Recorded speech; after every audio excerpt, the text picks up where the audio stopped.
আসসালামু আলাইকুম আরব আমিরাত প্রবাসী ভাইগণ, আশা করি আপনারা প্রত্যেকে ভালো আছেন। আমিরাত প্রবাসীদের ফ্লাইট নিয়ে বড় বিপদ। ঢাকা ইমিগ্রেশন জটিলতায় আমিরাতগামী অনেক ফ্লাইট বাতিল হয়েছে। চলুন খবরে বিস্তারিত জেনে নেওয়া যায়। রাজধানী হজরত শাহজালাল আঞ্চলিক বিমানবন্দরে ইমিগ্রেশন সংক্রান্ত জটিলতা দেখা দিয়েছে। বিমানবন্দরে ইমিগ্রেশন পুলিশের কর্মকর্তারা কাজে আসছে না। বিশেষ ব্যবস্থাপনা চলছে ইমিগ্রেশন পরিচালনা। এতে স্বাভাবিকের তুলনায় বেশি সময় লাগছে ইমিগ্রেশন প্রক্রিয়া শেষ করতে। এতে ফ্লাইট বিলম্বিত হচ্ছে। এই কারণে নিয়মিত ফ্লাইট কমিয়ে এনেছে বিদেশি এয়ারলাইন্সগুলো। ফ্লাইট বাতিলের ঘটনাও ঘটেছে। সংশ্লিষ্ট সূত্র বলছে, ফ্লাইট বাতিল হয় গত কয়েকদিনে মধ্যপ্রাচ্যের বিভিন্ন দেশে প্রায় 4,000-এর বেশি প্রবাসী কর্মী ভোগান্তিতে পড়েছে। তাদের সবারই আগে থেকে টিকিট কাটা ছিল।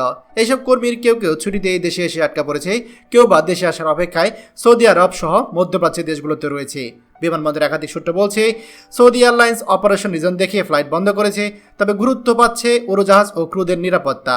ইমিগ্রেশনে পুলিশে নিয়মিত কর্মকর্তারা কাজ না আসায় পুলিশের স্পেশাল ব্রাঞ্চ বিশেষ ব্যবস্থাপনায় ইমিগ্রেশন পরিচালনা করছে। কোনো ফ্লাইটই নির্ধারিত সময় ছাড়া সম্ভব হচ্ছে না। ফলে ফ্লাইট কমিয়ে দিয়েছে আমিরাত এয়ারলাইন্স, সিঙ্গাপুর এয়ারলাইন্স, মালয়েশিয়ান এয়ারলাইন্সের মতো বিদেশি এয়ারলাইন্সগুলো। এদিকে বিদেশি এয়ারলাইন্সগুলো নিয়মিত ফ্লাইট কমায় এবং চালু থাকা ফ্লাইটে আসন সংকট তৈরি হয়েছে। আর নিয়মিত আসন সক্ষমতা কমায় টিকিটের মূল্য বেড়ে গিয়েছে। এই অবস্থায় যেসব যাত্রী নতুন টিকিট কিনতে যাচ্ছেন তাদের বেশি দামে এগুলো পরিশোধ করতে বাধ্য হচ্ছে। গত সপ্তাহে ঢাকা রিয়াদ রুটে ওয়ান ওয়ে টিকিটের মূল্য ছিল 40 থেকে 42,000 টাকা, যা ইতিমধ্যে 65,000 টাকা ছাড়িয়ে গিয়েছে। এই প্রসঙ্গে association of travel agents of Bangladesh অ্যাটবের সভাপতি আব্দুল সালাম আর তিনি বলেন, চাহিদা বাড়া এই মুহূর্তে মধ্যপ্রাচ্যগামী ফ্লাইটগুলো টিকিটের সংকট রয়েছে। এই কারণে বাতিল হওয়া ফ্লাইটে যাত্রীরা পছন্দের মতো তারিখে টিকিট পাচ্ছেন না। অনেকেই সৌদি আরব থেকে ফিরতি টিকিট কিনে ছুটিতে এসেছে।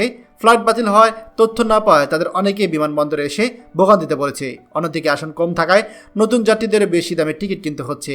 একইভাবে বিপদে পড়েছে সংযুক্ত আরব আমিরাতের প্রবাসীরা। কারণ যেখানে সংযুক্ত আরব আমিরাতে এমিরেটসে যে ফ্লাইটগুলো আগে বেশি ছিল, সেখানে ফ্লাইটের সংখ্যা এখন দিনে মাত্র 1টি থেকে 2টি হয়ে গিয়েছে।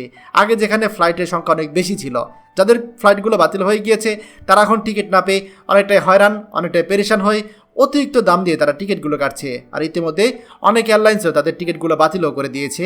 অনেকে আবার নতুন করে ফ্লাইটও দিচ্ছে না। এই সংকট কবে কাটবে, এই যে হজবরল অবস্থা, সেটা কবে ঠিক হবে সেটা এখনও বলা যাচ্ছে না। আর এতে করে মধ্যপ্রাচ্যে থাকা আমাদের প্রবাসীদের অবস্থা কিন্তু খুবই খারাপ হয়ে গিয়েছে। খবরটি আমাদের সকল প্রবাসী ভাইদের সাথে এখনই শেয়ার করে সবাইকে এই গুরুত্বপূর্ণ খবরটি জানার সুযোগ করে দিন। আর আপনি যদি আমাদের এই চ্যানেল নতুন হয়ে থাকেন, অবশ্যই আমাদের চ্যানেলটিকে সাবস্ক্রাইব করুন প্রবাসীদের সকল গুরুত্বপূর্ণ খবর সবার আগে পাওয়ার জন্য। ধন্যবাদ সবাইকে। আমাদের সকল ভিডিও আপডেট সবার আগে পেতে আমাদেরকে সাবস্ক্রাইব করুন। সাবস্ক্রাইব করতে সাবস্ক্রাইব বাটনে ক্লিক করুন এবং বেল আইকনটি চাপুন, যাতে আমাদের কোনো লেটেস্ট ভিডিও আপনি মিস না করুন।